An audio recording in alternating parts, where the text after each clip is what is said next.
Hello दोस्तों। आप लोग कैसे हैं? ठीक ही होंगे। Welcome to our YouTube channel. And you know that in the last video we covered part 1, जिसमें आर्टिकल 1 से 4 पढ़े थे हम लोग। फिर इसमें हम लोग पढ़ेंगे, हमारा दूसरा वीडियो होने वाला है। And in our second video we will going to start our part 2, जिसमें हम लोग सिटीजनशिप के बारे में पढ़ेंगे। सिटीजनशिप का मतलब होता है कि नागरिकता, यानी कि नागरिक। सपोज डैट कि आप अगर किसी विलेज में रहते हो तो आपका पहचान कैसे होगा कि उस आप विलेज में हो, ठीक है। उस गांव में तो आपका कोई पहचान तो होगा ही कि हाँ उनके बेटे हैं, या मतलब ऐसे किसी को नाम से जाना जाता है कि हाँ इनके बेटे हैं, उनके फादर ही हैं।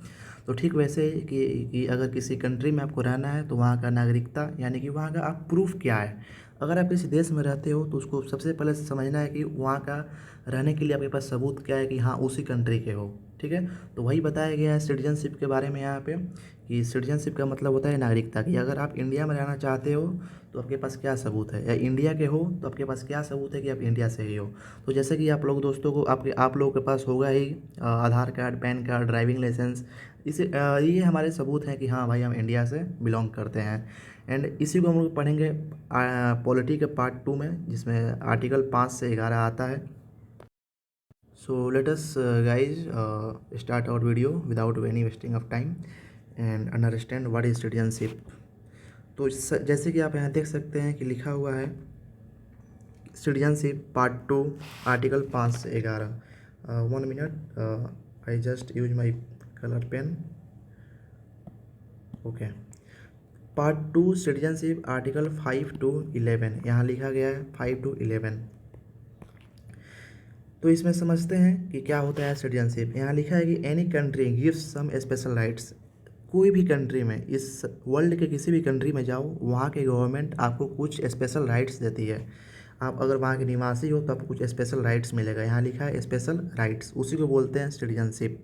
जैसे समझिए कि अगर आप भारत के नागरिक हो, जैसे मैंने भी बताया अभी तुरंत कि अगर आप नागरिक हो तो आपको क्या सबूत है कि इस देश के नागरिक हो आप, ठीक है। और समझते हैं कि इंडिया में ड्यूअल सिटीजनशिप है कि सिंगल सिटीजनशिप है। मतलब इंडिया में 2 तरह का सिटीजनशिप है कि एक तरह का सिटीजनशिप है। तो लिखा है यहाँ कि इंडिया है जो ओनली सिटीजनशिप है, सिंगल सिटीजनशिप, सिंगल है यहाँ पे। और मैंने आपको पिछले वाले वीडियो में बताया था कि अमेरिका के पास ड्यूअल है, यूएसए के पास ड्यूअल सिटीजनशिप है, एक उसके स्टेट का और एक खुद यूएसए कंट्री का। जैसे मैंने एग्जांपल भी दिया था कि टेक्सास, अगर आप टेक्सास में रहना चाहते हो तो उसका देना पड़ेगा आपको, उसका आपको लेना पड़ेगा, क्या बोलते हैं, सिटीजनशिप। एंड यूएसए के लेना पड़ेगा। अगर आप टेक्सास छोड़ के किसी और अदर स्टेट में जाते हो यूएसए के, तो वहाँ के अदर स्टेट का भी लेना पड़ेगा सिटीजनशिप, और टेक्सास का सिटीजनशिप कैंसिल हो जाएगा। और ठीक वैसे है कि इंडिया है single citizenship and we are only citizens of our country. और हम लोग सिर्फ अपने देश के नागरिक हैं, ना कि किसी और देश के। And states do not have citizens, और भारत के राज्यों के पास नागरिकता नहीं है, लेकिन हम लोग वहाँ रहते हैं। जैसे मान लीजिए कि आप भारत देश में रहते हैं, ठीक है, लेकिन ये तो कम से कम पता होना चाहिए कि भारत देश में कहाँ पे रहते हैं, यानी किस स्टेट में रहते हैं। तो उसी को बोलते हैं हम लोग रेसिडेंस, ठीक है। तो इंडिया के पास सिटीजनशिप एक है, और सिटीजनशिप क्यों दिया जाता है, क्योंकि स्पेशल राइट्स होता है हमारे कंट्री का, और ये हमारा पहचान बताता है कि हम लोग इस देश के नागरिक हैं, वही सिटीजनशिप बताता है। एंड ये जो सिटीजनशिप लिया गया ये ब्रिटेन से लिया गया है, यानी कि यूके से, यूनाइटेड किंगडम से, जो हमारे ब्रिटिशर्स 200 साल से राज किए थे हमारे ऊपर, उन्हीं से लिया गया है सिटीजनशिप। एंड सिटीजनशिप में जो फर्स्ट अमेंडमेंट, आप समझिए कि यहाँ अमेंडमेंट का मतलब क्या होता है, मतलब सुधार। पहला सुधार सिटीजनशिप में किसके तहत हुआ था, सिटीजन ऑफ इंडिया एक्ट 1950, यानी कि सिटीजन ऑफ इंडिया एक्ट 1950 के कानून एक्ट के अनुसार इसको 1986 में अमेंडमेंट किया गया था ये सिटीजनशिप में। अगर आप भारत के सिटीजन हैं तो आपके पास ज़रूरी होगा PAN card, Aadhaar card. And only this facility is given only the citizen of India, not available to the non citizen. Non citizen का मतलब होता है foreign, foreign means except our country. तो हम लोग समझते हैं कि पार्ट 2 में आर्टिकल 5 क्या है। तो जैसे कि आप यहाँ देख सकते हैं कि आर्टिकल 5 लिखा है यहाँ पे कि citizens given in the first beginning of the citizenship given in the first beginning of the constitution, मतलब सिटीजनशिप दिया जाएगा जब कॉन्स्टिट्यूशन बन रहा था। व्हेन, यहाँ लिखिए, यहाँ देखिए, when the constitution was made all those people, यानी 26 जनवरी 1950 वे are given citizenship who were inside India at that time, मतलब हमारा देश 26 जनवरी 1950 को जब संविधान लागू किया गया तो उससे पहले जो हमारे कंट्री में रह रहा है उसको सिटीजनशिप मिलेगा इनसाइड इंडिया। यहाँ लिखा है कि जैसे आप पढ़ सकते हैं कि इनसाइड इंडिया। और यहाँ समझिए आर्टिकल 6 क्या कहता है, यानी आर्टिकल 6 में क्या कहा गया है। People who come to India from Pakistan will get citizenship but if they come after the constitution is made they will not get citizenship. यानी समझिए क्या कहना चाहता है कि जब पाकिस्तान से भारत में आए लोगों को नागरिकता रहेगी, पाकिस्तान से आए भारत में लोगों की नागरिकता रहेगी, परंतु यदि वह संविधान बनने के बाद आएंगे तो उन्हें नहीं मिलेगी। यानी कि 26 जनवरी, ये डेट आप याद रखिए इसको,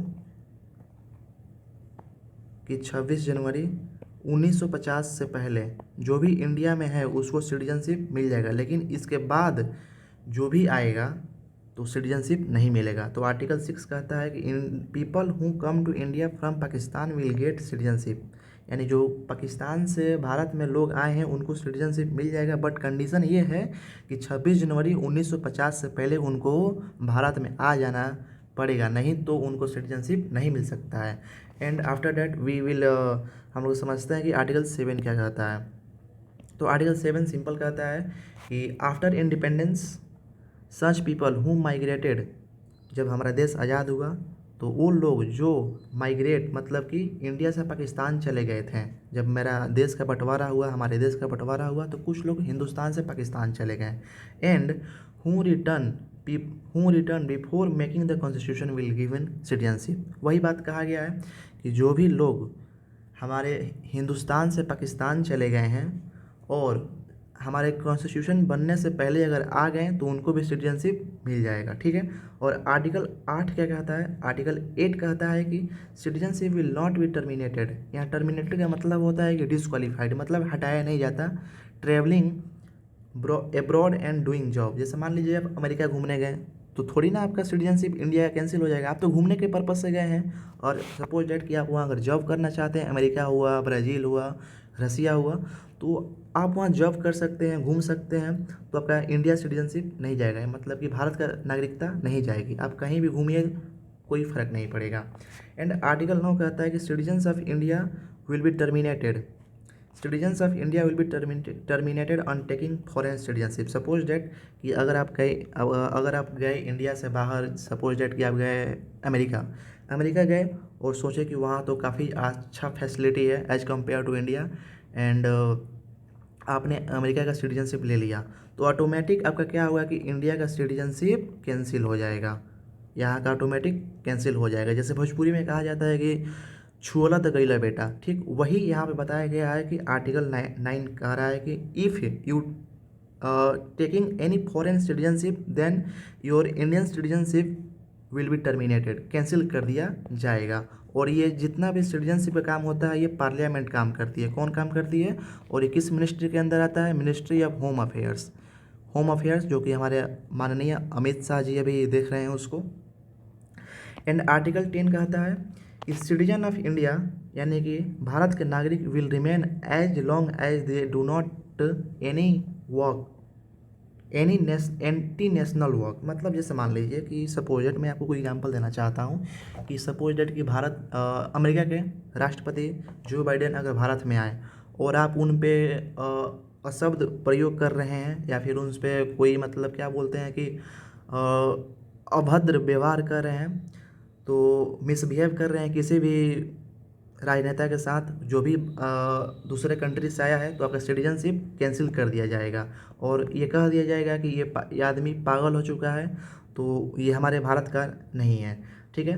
कहा गया कि citizen of India will remain as long as they do not any anti national work. जब तक कोई भारत के विरोध यानी देश विरोध कोई काम ना करे तब तक उसका सिटीजनशिप रहेगा।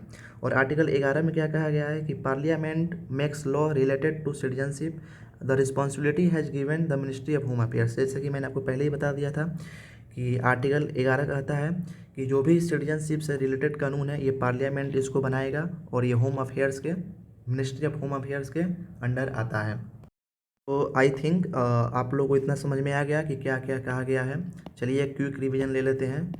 सिटीजनशिप क्या होता है? सिटीजनशिप होता है नागरिकता, यानी कि आप किसी भी देश में रहते हो तो उस देश के आप नागरिक हो, क्या प्रूफ है, इसी को बताया जाता है नागरिकता क्या होता है, जो आर्टिकल 5 से 11 में आता है और पार्ट 2 है। ओके, और ये ब्रिटेन से लिया गया है, ठीक है। और इंडिया के पास सिंगल सिटीजनशिप है।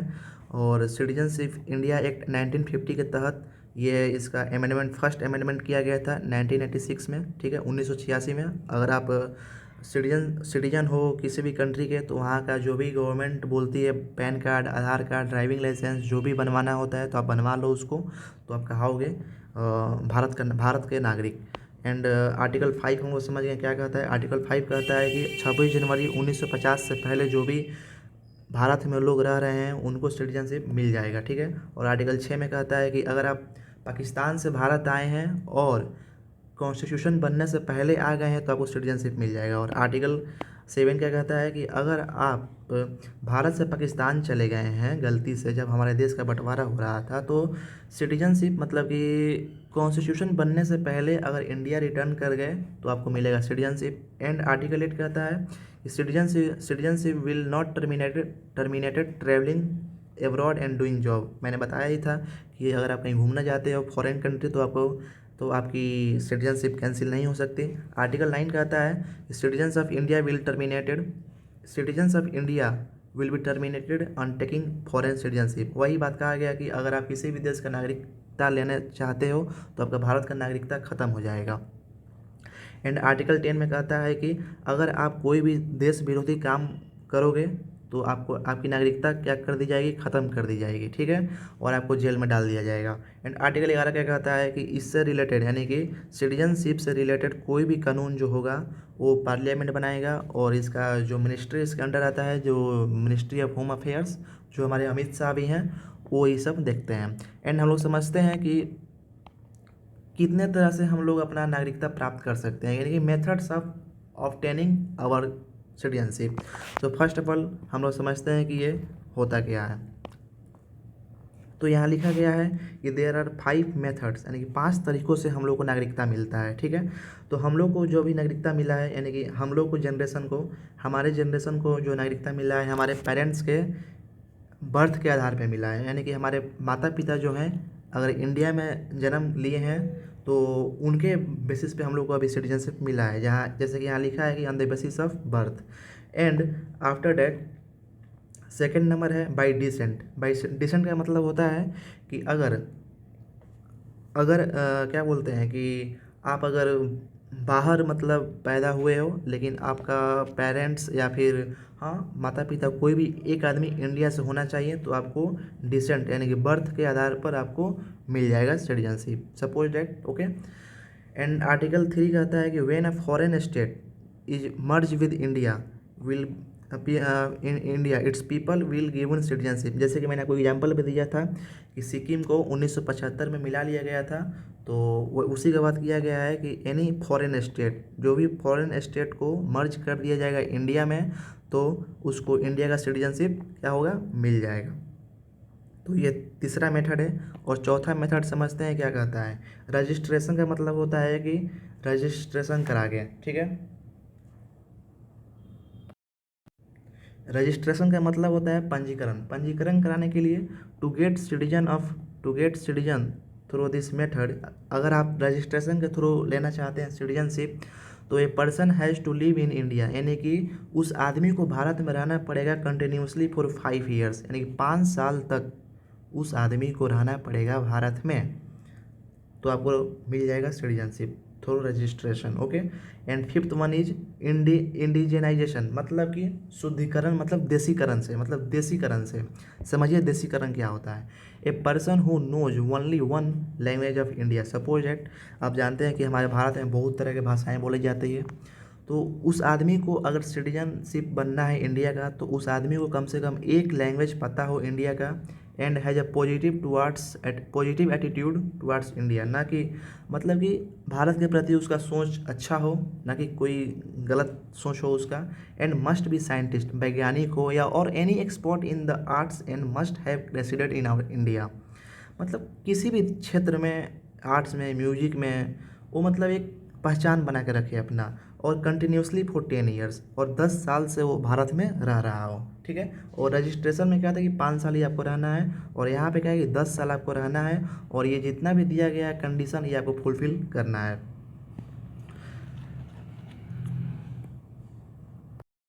तब आप प्राप्त कर सकते हैं इंडिया का सिटीजनशिप। एंड हम समझते हैं क्या लिखा है कि ओवरसीज सिटीजनशिप। ये ओवरसीज सिटीजनशिप क्या होता है, मतलब समझिए, जैसे आप यहाँ पढ़ सकते हैं, इट वाज एडेड इन 2005 यानी कि 2005 by the Lakshmi single committee. Lakshmi single committee हम लोग आगे जानेंगे क्या है, इसमें क्या बताया गया है कि those who acquired foreign citizenship automatically Indian citizens will be cancelled. जैसे कि मैंने आपको बताया था पिछले आर्टिकल्स में कि जैसे भी आप किसी भी फॉरेन यानी कि किसी भी अपने देश को छोड़ के फॉरेन कंट्री का सिटीजनशिप लोगे तो भारत का नागरिकता रद्द कर दी जाएगी। तो आज के वीडियो में यही था, और फिर हम लोग नेक्स्ट वीडियो जब आएगा उसमें हम लोग समझेंगे इसके पार्ट 3, कॉन्स्टिट्यूशन के पार्ट 3 के बारे में, और उसमें आर्टिकल कहाँ से कहाँ तक आता है, 12 से 35 आता है। एंड आप लोग के लिए क्वेश्चन है कि आप हमें कमेंट करके बताएं कि वीज़ा और पासपोर्ट में क्या अंतर होता है, और ये इसका हम लोग नेक्स्ट वीडियो में डाल देंगे कि वीज़ा और पासपोर्ट में क्या अंतर होता है। And history of our Indian states, मतलब कि भारत जो है राज्यों से मिलकर कैसे बना, और राज्यों का इतिहास क्या रहा है, प्रोविंस स्टेट क्या होता है, ठीक है। So thank you and subscribe our channel all in one academy, and this our last video, not last, we will continue our video in same flow. So thanks. And आप ये comment करके ज़रूर बताएं कि वीज़ा और passport में क्या अंतर होता है। सो यहीं पे वीडियो पॉज करते हैं, काफ़ी लंबा चला गया वीडियो। Okay, bye bye.